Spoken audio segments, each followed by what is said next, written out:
Assalamualaikum warahmatullahi wabarakatuh. Saya akan menjelaskan tentang permulaan dakwah Nabi Muhammad SAW. Nabi Muhammad diangkat menjadi Nabi dan Rasul ketika beliau berumur 40 tahun, tepat pada tanggal 17 Ramadan tahun 610 Masehi. Beliau diangkat ketika sedang bertahanus di Gua Hira yang terletak di Jabal Nur yang berada beberapa kilometer sebelah utara kota Mekah.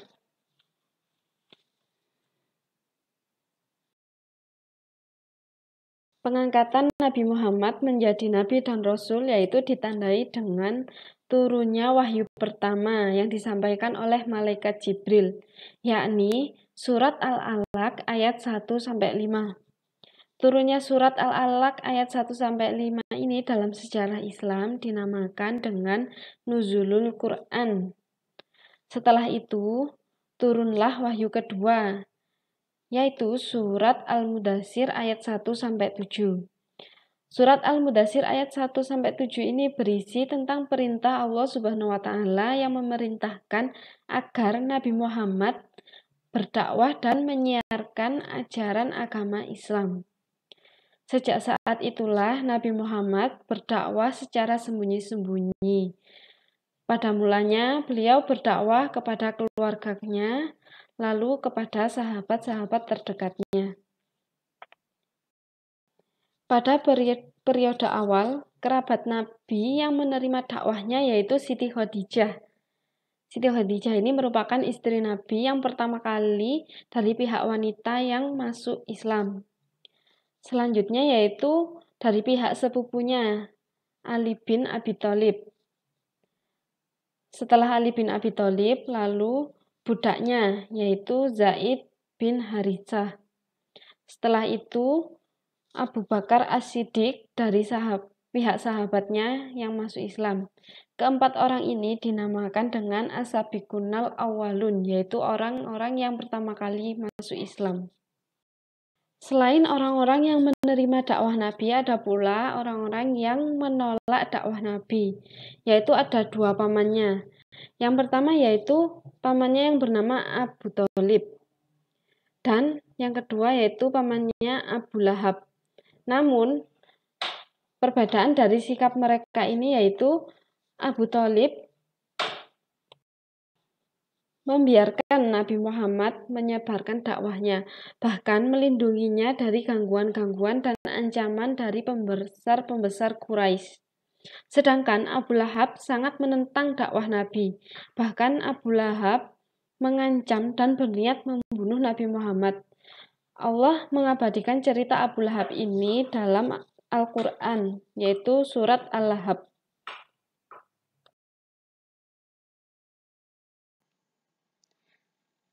Selama 3 tahun Nabi Muhammad berdakwah secara sembunyi-sembunyi, kemudian turunlah surat Al-Hijr ayat 94 yang artinya, maka sampaikanlah olehmu secara terang-terangan segala apa yang diperintahkan kepadamu dan berpalinglah dari orang-orang yang musyrik.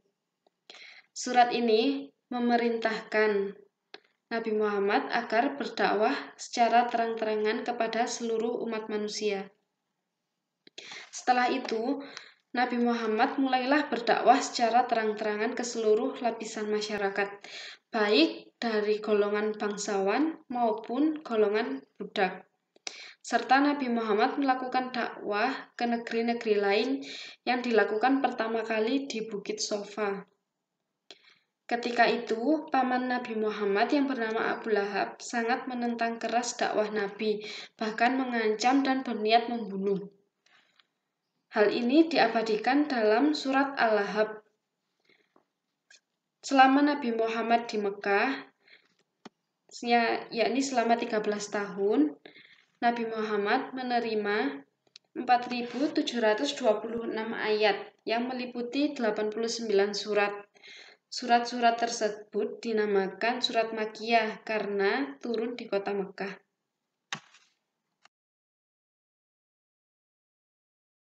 Misi dakwah Nabi Muhammad SAW di Mekah. Selama di Mekah, prioritas dakwah Nabi Muhammad pada 4 masalah berikut. Yang pertama yaitu mengajarkan ketauhidan.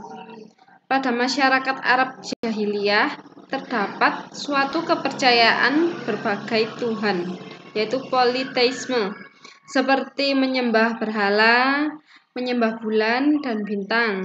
Ada juga yang menyembah jin, ruh, dan arwah nenek moyang. Dan banyak juga ajaran yang tidak sesuai dengan ajaran Islam. Sementara itu, Islam datang dengan membawa ajaran tauhid, penyembahan hanya kepada Allah yang Maha Esa, tak beranak dan tak diperanakan. Begitu juga yang berkaitan dengan kebudayaan Arab pra-Islam sangat dipengaruhi oleh mitologi dan ajaran-ajaran sesat lainnya. Sedang Islam membawa peradaban atau kebudayaan baru berdasarkan petunjuk Allah dalam Al-Quran. Yang kedua yaitu menegaskan hari kiamat sebagai hari pembalasan. Masyarakat sebelum Islam tidak percaya dengan adanya hari akhir atau hari pembalasan. Mereka banyak yang bertanya-tanya, apakah tulang belulang yang sudah hancur dapat dihidupkan kembali? Pada hal ini, Islam mengajarkan dan memperingatkan kepada manusia bahwa di dunia ini hanya sementara dan tempat yang abadi adalah akhirat. Nabi Muhammad memprioritaskan dakwahnya kepada ajakan untuk mempercayai adanya hari pembalasan. Maka dari itu mereka perlu menjaga kehidupannya untuk selalu sesuai dengan aturan dan tuntutan Allah Subhanahu wa taala. Setiap kebaikan akan mendapatkan balasan dan setiap kejahatan akan mendapatkan balasan juga yang setimpal.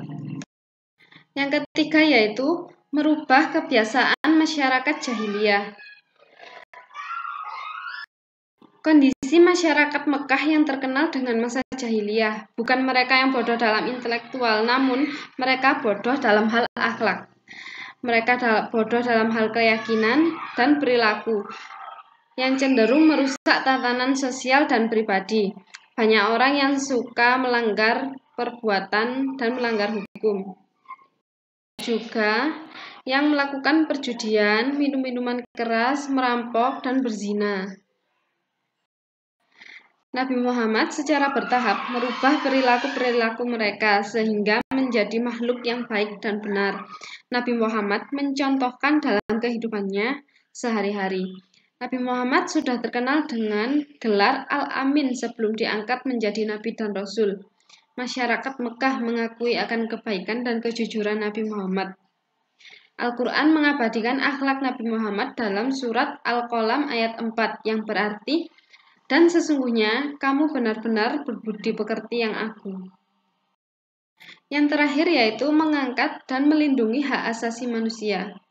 Di dalam kehidupan masyarakat pra-Islam terdapat tradisi perbudakan, memperbudak atau menjual-belikan budak seperti berdagang dagangan lainnya. Dan perbuatan mereka itu lakukan tanpa penyesalan dan seolah tidak berdosa. Sedangkan menurut Islam, semua manusia itu derajatnya sama, yang membedakan hanyalah ketakwaannya. Selain itu, status wanita pada zaman jahiliyah dianggap sebagai aib keluarga, dan banyak orang yang membunuh dan mengubur anak wanita untuk menjadikan alat sebagai penghilang aib keluarga. Sedangkan Islam mengangkat derajat wanita dalam posisi yang tinggi dan terhormat.